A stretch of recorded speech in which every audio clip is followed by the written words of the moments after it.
우리는 지금 대강절 기간을 보내고 있습니다. 지난주에는 새 하늘과 새 땅을 갈망하는, 우리 히브리어 기억나세요? 프로스토카오라고 했는데 갈망하다라고 할 때 안달하며 기다린다.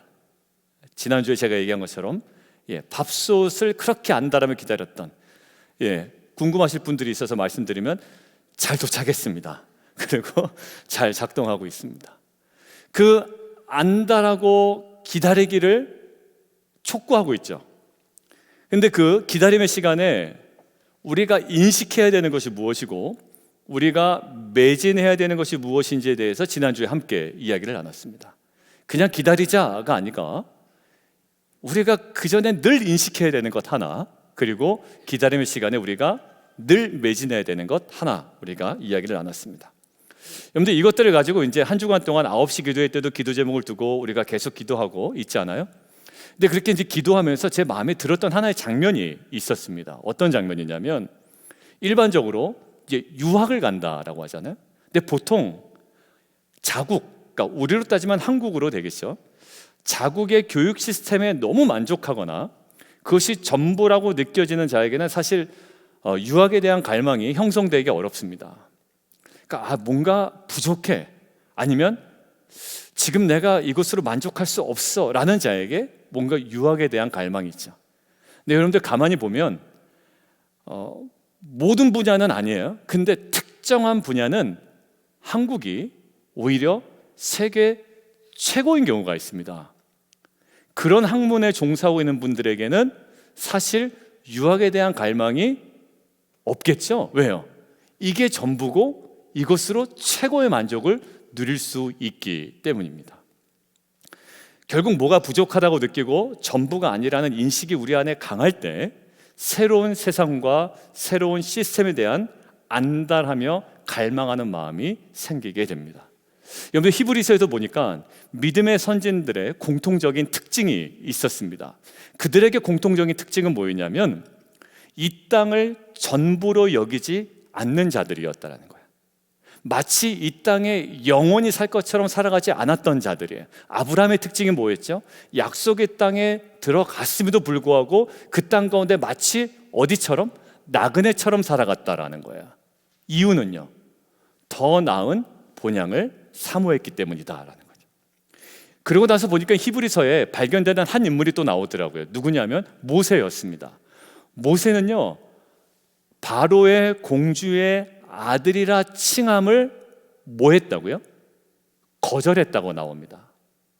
여러분들, 이 땅 가운데 바로의 공주의 아들이라 칭함을 거절할 사람은 아무도 없을 겁니다. 왜? 하나님의 영광을 드러낼 수 있는 기회다, 뭔가 영향력을 발휘할 수 있는 기회다라고 하면서 여러분들, 바로의 공주의 아들이라 칭함을 애써 거절할 사람은 없을 거예요. 근데 모세는 단 한 가지였습니다. 그것이 전부가 아니다, 이것이 나에게 만족이 될 수 없다라는 그러한 인식이 계속 살아 있었죠. 그랬던 그 모세에게 형성된 새로운 즐거움이 있었습니다. 이것이 전부가 아니야, 바로의 공주의 아들, 이것이 나에게 만족이 될 수 없어 라는 모세에게 새롭게 형성된 즐거움이 있었는데, 그것이 뭐냐면 하나님의 백성과 함께 고난받는 것이었어요.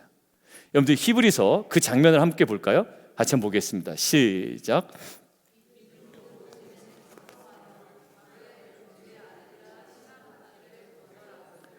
도리어 하나님의 백성과 함께 고난받기를 잠시 죄악의 낙을 누리는 것보다 더 좋아하다.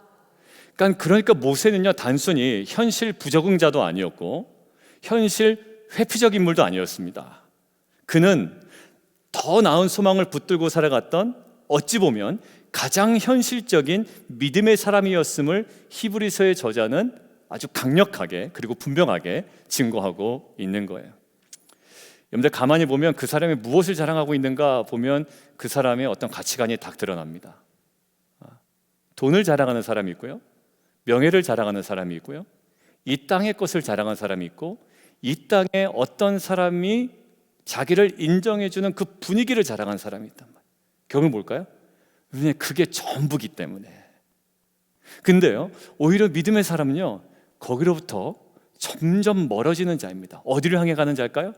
이것이 전부가 아니야 라는 끊임없는 인식 속에 계속 어디로 갈까요? 더 나은 본향과 더 영광스러운 곳으로 우리의 발걸음이 어느덧 옮겨지는 것, 이것이 신자의 원광이요 품위 있는 삶의 능력인 줄 믿습니다. 여러분들, 조금 전에 유학 이야기를 했는데 유학을 갖다 쳐요. 그런데 졸업에 대한 갈망이 있는 자는 뭘까요? 4년이라는 시간 동안, 그리고 4년 이상의 시간 동안 어떻게 보내겠습니까? 에난데일 가서 맨날 에난데일에 대한 또 안 좋은 인식으로 얘기하는 건 아니고요, 그냥 맨날 가서 유학생들하고 술이나 먹고 이러면 정말 졸업에 대한 갈망이 있는 자라고 할 수가 있을까요? 그렇지 않을 거라고요. 여러분들, 정말 졸업에 대한 갈망이 있다면 어떻게 보낼까요? 지금 내가 당장 편한 자리, 지금 내가 당장 즐길 수 있는 자리를 사모하기보다 내가 자라날 수 있는 자리, 내가 성장할 수 있는 자리에 자신을 둘 겁니다. 뭐가 있는 사람은? 갈망이 있는 사람은. 저는요, 주님이 다시 오심을 갈망하는 자는 뭘까요? 멍하니 있다가 언젠간 오시겠죠가 아니라 지난주 핵심이 뭐였습니까? 은혜와 지혜에서 뭐해라? 자라가는 자였습니다. 사랑하는 성도 여러분, 결국 순례자의 삶을 살아가는 우리 모두가 이 땅이 전부가 아님을 늘 인식하지만, 그래서 허무주의에 빠지는 게 아니라 오히려 은혜와 지식에서 자라감을 통해 기다림의 시간을 채워나가는 우리 사랑하는 모든 성도님 되기를 주님의 이름으로 축원드립니다. 자, 그러면서 이어지는데, 이 땅이 전부가 아님을 인식했어요. 우리가 선포합니다. 그리고 주님의 오심을 기다립니다. 그리고 우리가 그 기다림의 시간을 성장하고 자라나겠습니다 라고 선언했습니다. 그런데 막상 우리의 일상 가운데 경험되는 다양한 기다림의 상황 가운데 우리는 어느덧 또다시 조바심을 갖게 되기 마련이에요. 우리의 현실적인 사실 연약함이죠. 그래서 궁금해졌습니다. 아까 우리가 잠깐 본 말씀의 히브리서의 누구였죠? 모세였죠. 모세는 그런 분명한 인식이 있었습니다. 전부가 아니야, 나에게 만족이 될 수 없어 라는 늘 끊임없는 인식이 본향에 대한 소망으로 모세를 인도했잖아요. 그리고 정말 영광스러운 곳으로 모세를 인도했지 않습니까? 자, 그런데 모세에게 일상적인 기다림의 시간은 모세에게 어떤 의미였을까라는 궁금증이 생겼습니다. 그런 큰 테두리에서 신앙 고백은 있었겠죠. 그런데 모세의 일상 가운데 경험되는 기다림의 시간은 모세에게 과연 어떤 의미였을까? 그래서 오늘 출애굽기 본문으로 우리가 일상 가운데 경험되는 이 기다림의 시간이 모세에게는 어떤 의미였으며 우리에겐 동시에 동일하게 어떤 의미로 다가와야 되는지 오늘 함께 말씀을 나눠보도록 하겠습니다. 어떤 의미였을까요? 첫 번째, 한번 말씀을 읽어보겠습니다. 시작. 말씀이 새겨지는 시간이에요. 오늘 본문을 보면 모세가 하나님께 요청하나요? 아니면 하나님이 모세에게 요청합니까? 그렇죠. 하나님께서 모세에게 먼저 말씀하시죠. 그 내용이 무엇인지 12절에 아주 명확하게 나와 있는데 제가 새 번역으로 이렇게 자막으로 정리했거든요. 자, 자막을 통해서 새 번역 버전으로 한번 읽어보겠습니다. 시작. 그래서 모세에게 말씀하셨다. 너는 내가 있는 산으로 올라와서 여기에서 기다려라. 그러면 내가 백성을 가르치려고 몸소 몸판에 기록한 율법과 계명을 주겠다. 제가 잘못 읽었습니다. 몸소 돌판에 기록한 율법과 계명을 너에게 주겠다. 하나님의 요청 분명합니다. 그리고 그 요청을 한 목적 분명합니다. 자, 모세를 향한 요청의 핵심은 뭐죠? 산으로 올라와라. 그 요청을 한 목적은요, 율법과 계명을 너한테 주겠다라는 거예요. 자, 요청이 분명했고 요청에 따른 목적이 분명했기 때문에 모세는 주저하지 않습니다. 순종해서 산으로 올라갑니다. 자, 본문 조금만 더 들어갈까요? 15절 앞부분만 성경을 통해서 한번 보겠습니다. 모세가 산에 올랐다. 맞아요. 예, 모세는 주저할 필요가 없었습니다. 요청의 내용이 분명했고 그 목적이 분명했기에 주저함 없이 올라갑니다. 자, 이제 성경책에 눈을 떼시고요. 여러분들, 요청이 분명했고 목적이 분명했기 때문에 모세는 산으로 올라갔대요. 자, 이제 성경 묵상할 때 우리가 자주 사용하는 낯설게 읽기 한번 해보죠. 자, 다 잊어버리시고, 그래, 하나님의 요청이 있었고 목적이 있으니 모세는 주저없이 올라갔지. 근데 모세가 산으로 올라가매 그 다음에 어떤 내용이 나오면 딱 좋을까요? 하나님께서 나타나셔서 율법과 말씀을 약속하신 대로 주셨다, 그죠? 그런데 오늘 15절을 좀 낯설게 읽어볼까요? 자, 함께 전체를 다 읽어봅니다. 성경 통해서 시작. 모세가 산에 오르매 구름이 산을 가리며. 예, 여러분, 가렸다라는 데 밑줄 거시고, 이게 히브리어를 직역하면 덮었다라는 거예요. 덮었다. 구름이 산을 완전히 덮어버린 거. 아마 이런 그림이었을 것 같아요. 한번 보실까요? 저게 울산바위입니다. 저는 안 가봤는데 사진을 구름 덮인 산 이렇게 제가 찾아봤어요. 그랬더니 저 그림이 그래도 제일 사실적으로 나온 것 같아서, 울산바위래요. 근데 울산바위의 모습이 그냥 끝에만 보이고 완전히 구름에 덮인 모습입니다. 아마 저런 모습이 아니었을까, 그냥 상상만 해보는 거예요. 그런데 16절을 보니까 저 장면에서 구름이 며칠 동안 산을 덮었다라고 되어 있나요? 예, 6일 동안 덮었대요. 거기에 이제 산을 가렸다라고 하는데 동일한 히브리어입니다. 아까 15절에 있던 단어와 16절 단어가 동일하게 덮었다라는 단어예요. 자, 그런데 모세에게 하나님께서 6일 동안 구름이 덮을 것이라고 말씀하지 않으셨죠. 단순히 모세에게 요구했던 것, 너는 내가 있는 산으로 올라와서 여기에 기다려라, 며칠간을 얘기하지 않으셨어요. 뭘 주겠다고도 얘기하셨는데 그냥 기다리라는 거예요. 자, 그런데 기한이 없는 이 기다림의 시간을 마주치고 있는 모세에게 이 구름이 어떻게 느껴졌을까요? 모세에게 어떻게 느껴졌는지 오늘 본문은 이야기하고 있지 않는데, 일반적으로 우리의 경우라고 생각을 한다면 6일 동안의 구름은 인생의 먹구름이라고 생각이 들지 않았을까요? 최근 우리 성도님들에게 문제가 정말 해결되신 분들도 사실 적지 않아요. 그런데 여전히 이 안개와 구름이 언제나 거칠지 도무지 감잡을 수 없는 막막한 기다림 속에 지금 지쳐 계신 성도님들도 사실 계십니다. 아, 이거 언제나 해결되는 거야? 말씀에 순종해서 산에 올라갔는데 이 구름 때문에 아무것도 보이지 않는 겁니다. 이 구름이 어떤 구름으로 느껴지겠어요? 인생의 완전 먹구름처럼 느껴질 겁니다. 속 시원하게 뭔가 해결될 것 같았어요. 왜? 부르셨으니까. 그리고 나는 순종해서 올라갔으니까. 그런데 구름만 잔뜩 끼어있는 현실을 지금 계속 마주쳐야 되는 거예요. 더 힘든 것은 언제 이 구름이 거칠지 모른다는 사실이에요. 그런데 하나님은 6일 동안 가만히 계셨는가라는 질문이 이제 듭니다. 하나님은 6일 동안 가만히 계셨는가?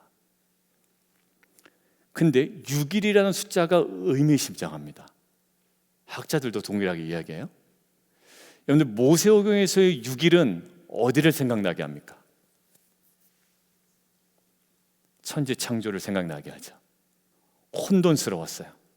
그러나 하나님께서 6일 동안의 천지창조를 통하여 질서 있게 이 세상을 만들어 가십니다. 근데 6일간의 천지창조의 가장 핵심이 뭐였나요? 그렇죠. 말씀으로 창조해 가신 거예요. 하나님의 말씀이 선포되어지고 만물의 새겨짐으로 말미암아 이 혼돈스러운 세상이 질서가 잡아가고, 질서는 잡혀있지만 공허한 세상 가운데 하나님의 놀라운 채우심의 역사가 6일 동안 벌어지고 완벽하게 이루어진 게 6일이었습니다. 말씀에 순종해서 왔지만 이 모세는요, 보는 것은 빽빽한 구름밖에 없는 거예요.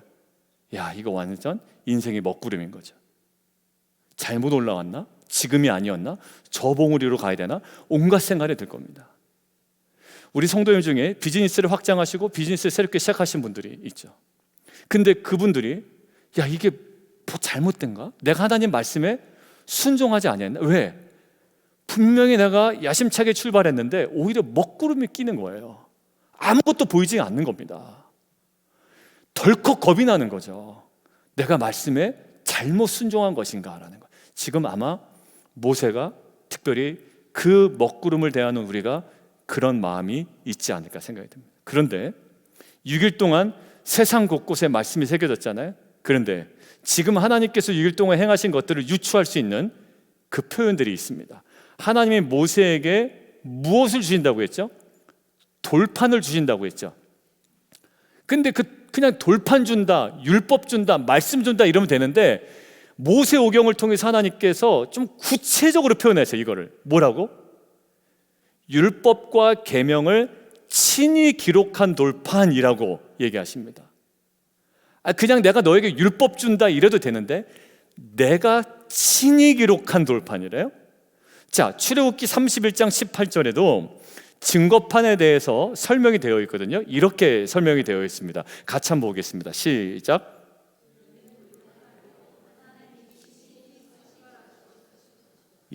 친히, 이게 히브리어로 손가락으로 라는 말이에요. 그러니까 하나님께서 형체가 없으신 분이, 이게 신힌 동형론이라고 하는데 마치 우리의 모습과 대비해서 하나님을 설명하는 거예요. 하나님의 손가락을 모았다, 친히 돌판에 쓰셨다라는 거 굉장히 강조하고 계시죠. 결국 하나님께서 말씀을 새기신다라는 이미지가 있습니다. 그냥 내가 율법 줄게 이게 아니라 내가 친히 손수 기록한 내 손가락으로, 이런 의미가 있어요. 그러니까 모세는 한 치 앞도 볼 수 없는 6일 동안 짙은 구름과 막막한 기다림 속에 하나님을 신뢰하며 기다립니다. 올라오라고 하셨으니까 있자, 내려가라고 할 때까지 있자, 뭐 그거였는지 모르겠지만 아무튼 그 자리를 지킵니다. 6일이 지나고 7일째가 되던 날 하나님께서 구름 가운데 모세를 부르십니다. 구름이 거치지가 않아요. 구름 가운데 부르십니다. 자, 그리고 하나님의 말씀이 새겨진 2개의 돌판을 모세에게 주세요. 자, 이 장면을 묵상하는데 하나님께서 뭐 하셨다고요? 돌판의 말씀을 기록하시고 새기셨죠. 근데 신약시대 때는 우리에게 돌판을 주시는 게 아니에요. 우리에게 또 돌판 달라고 그러면 안 됩니다. 어떻게 한다고요?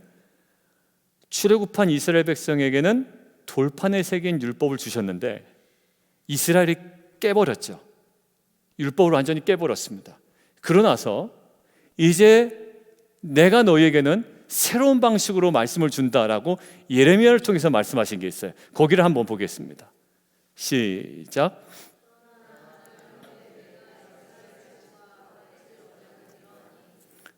내가 나의 법을 그들 속에 두며 그들의 마음에 기록하여 나는 그들의 하나님이 되고 그들은 내 백성이 될 것이라. 여호와의 말씀. 결국 뭐냐면 지금 우리에게 말씀하시는 건 뭐냐면 내가 돌판 줄게가 아니라 그 기다림의 시간에 하나님께서 이스라엘 백성에게 주실 율법을 돌판에 기록하고 계셨던 것처럼 지금 이 기다림의 시간, 어찌 보면 정확하게 기다리고 있는 시간이지만 우리에게 눈에 보이는 것은 짙은 구름밖에 보이지 않는 이 상황에 하나님께서 우리의 마음에 무엇을 일하고 계신다고요? 하나님의 말씀을 우리의 신비 속에, 내면 속에 친히 새기며 기록하고 계시다라는 거예요. 여러분들, 이것이 아마 딱 떠오르는 이미지가 안 될 거예요. 이게 무슨 이미지인가? 뭘 하나님께서 거기서 내 마음속에 말씀을 세우고 계신가? 그런데 이것들의 한 장면을 좀 묵상하다가 발견했습니다. 누구냐면 지금 이 시즌에 많이 묵상하는 요셉과 마리아예요. 여러분들 생각해 보실까요? 마리아가 성령으로 잉태되었습니다. 은혜입니까? 은혜죠. 이건 은혜입니다. 그런데 다시 질문할게요. 마리아에게 이게 그 당시 은혜가 되었을까요? 오히려 인생의 먹구름이 완전 낀 거예요. 덜컥 겁이 났을 거예요. 난 아무하고도 관계를 맺지 않았는데 성령으로 잉태된 것은 나는 알겠지만 사람들이 그걸 믿어주냐고요. 그러니까 성령으로 잉태된 이 은혜의 사건이 무엇으로 느껴질까요? 아무것도 보이지 아니하고 무엇 하나 잡을 수 없는 막막한 인생의 먹구름으로 느껴졌을 거예요. 그런데 이 마리아의 기다림의 시간은 굉장히 두려웠을 텐데 그 기다림의 시간에 마리아의 마음과 내면에 선명하게 임한 게 있습니다. 뭐였냐면 하나님의 말씀이었어요. 그러고 나서 이 마리아는 나중에 이런 고백으로 나아갑니다. 제가 그냥 잘 감당해 보겠습니다. 혹은 그냥 뭐 인생이 그러려니 살아가겠습니다라는 체념이나 푸념이 아니라 이런 고백으로 나아가더라고요. 함께 읽겠습니다. 시작.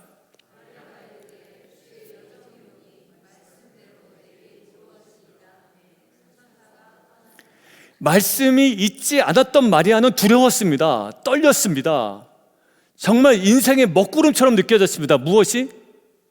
자신의 임신이. 그런데 이제 그 시간 동안 하나님께서 마리아의 내면에 말씀을 계속 새기며 기록하며 그에게 역사하고 계시니 이제 임신이 무엇으로 여겨집니까? 하나님의 영광이 됩니다.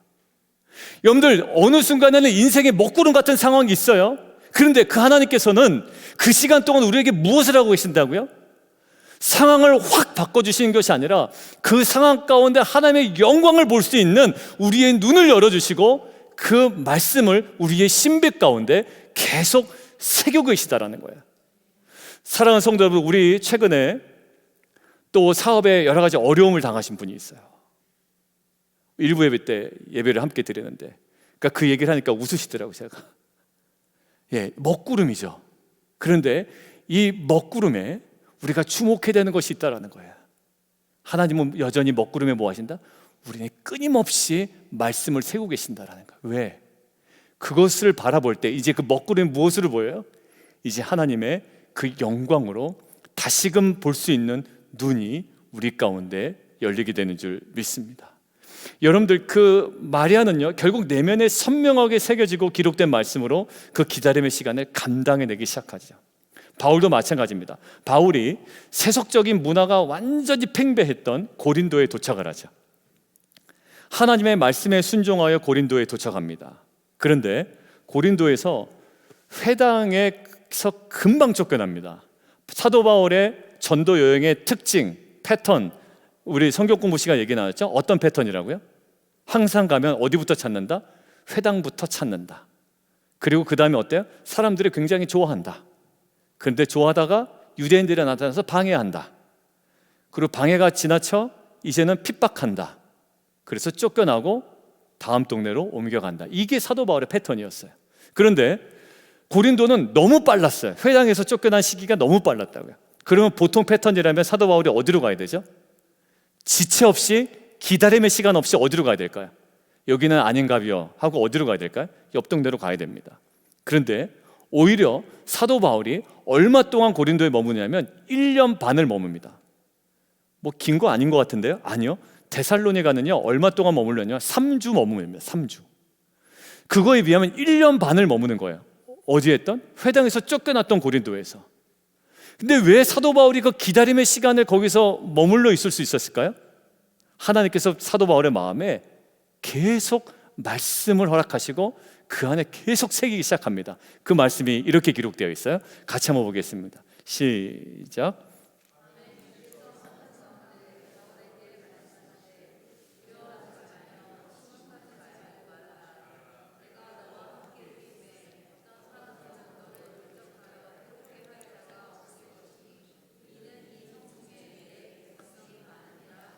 그러니까 이 새겨진 말씀 때문에 보통 사도 바울이면 그냥 동네 떠납니다. 그런데 이 새겨진 말씀 때문에 어떻게 해요?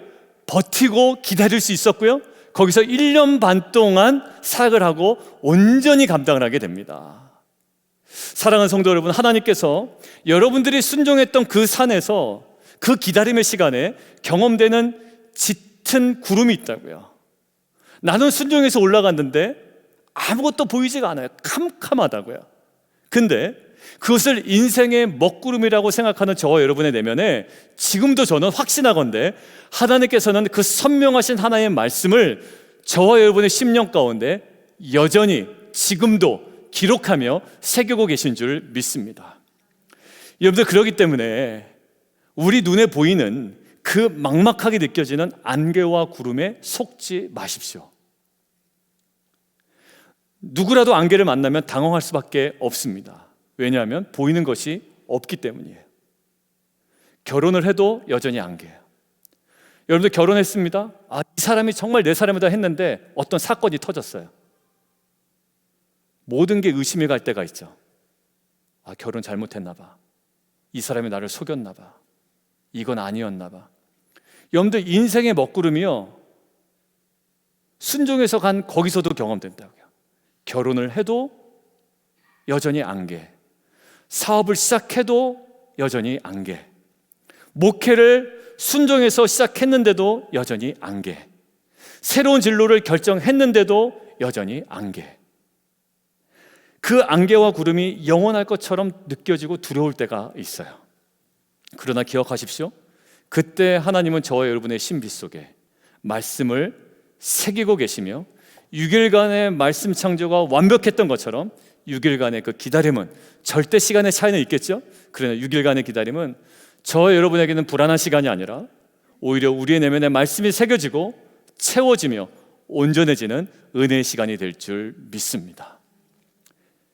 여러분들, 오늘 결론인데요, 오늘 결론을 두 번째 대지의 제목으로 우리가 정리하면서 마무리를 하려고 합니다. 두 번째 제목 함께 볼까요? 그 시간이 과연 어떤 의미의 시간이었는지 함께 읽겠습니다. 시작. 맞아요. 우리에게는 산을 덮고 있는 그 먹구름이 마치 인생을 가로막고 있는 먹구름처럼 느껴질 수가 있습니다. 그러나 오늘 본문 16절을 보십시오. 오늘 16절, 여전히 먹구름, 그 구름은 존재합니다. 오히려 구름이 엿새 동안 산을 가렸는데 일곱째 날에 여호와께서 구름 가운데 모세를 부르세요. 구름은 없어지지 않았어요. 그런데 그 구름의 실체가 17절에 분명하게 드러나는데 뭐라고요? 산 위에 여호와의 영광이 있습니다. 그러니까 그 구름의 실체가 드러나는 거예요. 그 내 인생을 가로막고 있는 먹구름이 아니었던 거죠. 뭐였나요? 여호와의 영광이었던 겁니다. 그 기다림의 시간을 통해 우리는 분명히 알 겁니다. 지금 뭔가 안 풀려.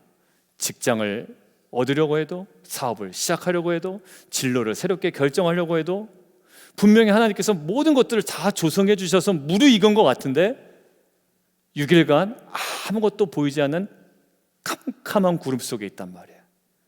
근데 그 구름의 실체가 뭐라고요? 가로막고 있는 먹구름이 아니라 하나님의 영광의 구름이었어요. 우리는 알 거예요. 그것이 가로막고 있는 먹구름이 아니라 하나님의 영광의 구름이었다라는 거. 여러분, 야곱도 마찬가지예요. 우리가 창세기를 묵상을 했잖아요. 돌베개를 베고 자야 되는 길거리에서 유숙했던 야곱입니다. 그 땅이 어디였나요? 예, 베델이었습니다. 베델. 처음에는 그 베델이 야곱에게는 무엇으로 느껴졌을까요? 먹구름처럼 느껴졌을 거예요. 여러분들, 지금 사업에 어느 정도 성공하신 분들 이야기를 들어보면 초기부터 거기가 반짝반짝거렸던 다이아몬드가 아니었을 겁니다. 처음에 좌충우돌하고 힘들고 어렵고 마치 그것이 무엇처럼? 먹구름처럼 느껴졌을 거예요. 학생들은 오지 않고 또 많은 손님들은 발길이 끊기고 어찌 보면 이것이 잘못 선택한 길이 아니었나라고 할 정도로 먹구름이었을 겁니다. 야곱에게는 베델이 먹구름이었습니다. 어찌어찌해서 도망갈 수밖에 없는 그 인생의 먹구름. 그런데 그 시간에 야곱이 경험한 것이 무엇인지를 우리가 잠시 돌려보십시오. 야곱이 경험한 것이 무엇인지. 하나님으로부터 직접 생생한 언약의 말씀을 처음 듣는 자리가 됩니다. 이런 말씀이에요. 제가 읽을 테니까 한번 보시죠. 여호와께서 그 위에 서서 야곱에게 처음 나타난 장면입니다. 나는 여호와니 너희 조부 아브라함의 하나님이요 이삭의 하나님이라. 내가 누워있는 땅을 내가 너와 내 자손에게 주리니 내 자손이 땅의 티끌같이 되어 내가 서쪽과 동쪽과 북쪽과 남쪽으로 퍼져나갈지며 땅의 모든 족속이 너와 내 자손으로 말미암아 복을 받으리라. 내가 너와 함께 있어 어디로 가든지 너를 지키며 너를 이끌어 이 땅으로 돌아오게 할지라. 내가 내게 허락한 것을 다 이루기까지 너를 떠나지 아니하리라. 여러분들, 이 먹구름이 잔뜩 끼어있는 이 베델에서 야곱이 경험한 것은 무엇이나요? 갑자기 뿅 하고 양탄자처럼 그 환경이 변화된 게 아니라 여전히 거기는 돌베개가 있었던 척박하고 먹구름이 껴있는 땅이었어요. 그런데 그 시간에 야곱이 경험한 게 뭐였나요? 그 내면에, 그 인생에 처음으로 하나님의 말씀이 새겨지고 심겨집니다. 결국 그의 결론이 뭐였나요? 아우, 지긋지긋하다, 이거였나요? 너무 힘드네, 이게 아니라 결국 그의 결론은 뭐냐면 그 기다림의 시간에 말씀이 심겨진 것들을 경험한 야곱의 결론, 이겁니다. 함께 읽겠습니다. 시작. 과연 여기 계시거늘 내가 알지 못하였도다.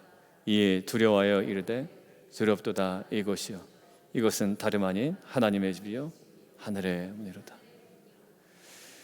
먹구름이 하나님의 영광이 되는 것을 경험합니다, 야곱이. 베델은요, 어쩔 수 없이 도망가야 되는 인생의 가장 큰 먹구름이 껴있는 지점이었는데 거기서 무엇을 경험해요? 하나님의 집이요 하늘의 문이다. 인생에 뭔가 내게 풀리지 않을 때 내 인생의 먹구름이 잔뜩 껴있는 그 지점에 무엇을 경험하니? 하나님의 말씀이 심겨지고 새겨진 것을 경험하니 그 말씀으로 그 먹구름이 무엇이 돼요? 하나님의 영광이 됩니다. 우리 부모님 세대, 저희 어머니도 그랬지만 항상 얘기하는 게 있습니다. 내가 그때 너희들 아니었으면 내가 사단이 났다, 이런 얘기를 하는 거예요. 대부분 그겁니다. 왜 그럴까요? 부부관계가 안 좋거나 이러면 항상 그것 때문에 갈라질 생각도 하고 여러 가지 생각을 많이 하잖아요. 내가 니들만 아니었으면, 이런 얘기를 사실 저 어렸을 때 많이 들었습니다. 그래서 저는 그때 당시만 해도 어릴 때는 그래도 엄마가 나를 되게 좋아하시나 보다 이렇게 생각을 했거든요. 근데 나중에 대학 가서 교양 과목을 듣다 보니까 어머니에서 나오는 그 말이 그렇게 좋지 않은 말이었더라고요. 여러분들, 우리 안에 있죠? 그 인생의 먹구름. 야, 그때는 완전 먹구름이었어. 나한테는 정말 이끄시는 길. 여러분들 생각해 보십시오. 야곱에게, 요셉에게 있어서 인생의 최대 먹구름이 꼈을 때 형들이 자기를 팔 때거든요. 근데 요셉은 어느 순간 그 먹구름을 무엇으로 인식하던가요? 하나님의 구속사로 인식하기 시작해요. 왜 그렇게 되었을까요? 성격이 좋아서가 아니에요. 그의 인생 가운데, 그 버티는 시간 가운데 경험하는 게 있어야 되는 거예요. 뭘 경험해? 하나님의 그 말씀과 임재와 계속 다가오시고 꿈꾸게 하셨던 것들을 요셉 안에 계속 일하셨던 거예요. 사랑하는 성도 여러분, 나중에 요셉에게 야곱이 유언을 남길 때도 베델에 대해서 이렇게 얘기합니다. 야, 그 지긋지긋하던 그 베델, 고생하던 베델, 그 어려웠던 먹구름의 베델이 아니라 이렇게 얘기합니다. 우리 48장 3절 이렇게 얘기해 볼까요? 시작.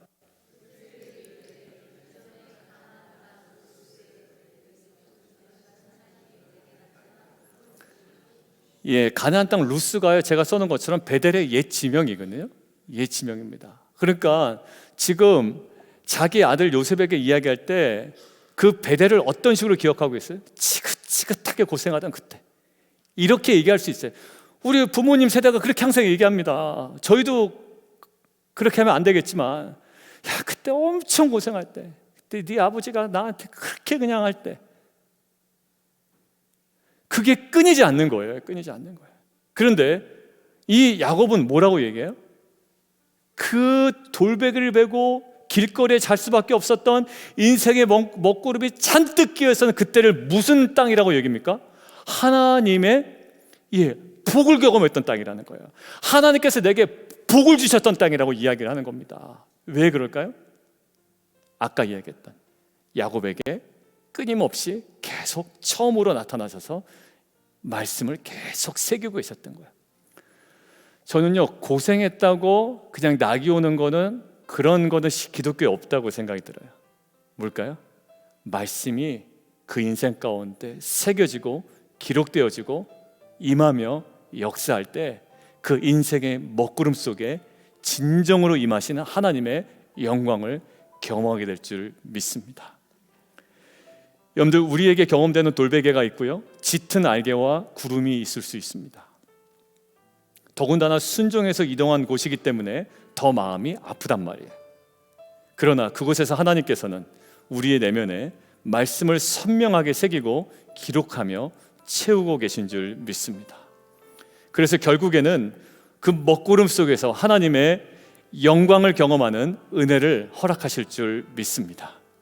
단순히 우리가 산에 올라 짙은 구름에 실망하는 자들이 아니라 각자의 신의 산에서 내면에 새겨지는 하나님의 말씀을 경험하고 그 말씀의 능력으로 그 먹구름 속에서 주의 영광을 경험하는 빛과 소금교회 모든 성도님 되기를 주님의 이름으로 축원드립니다.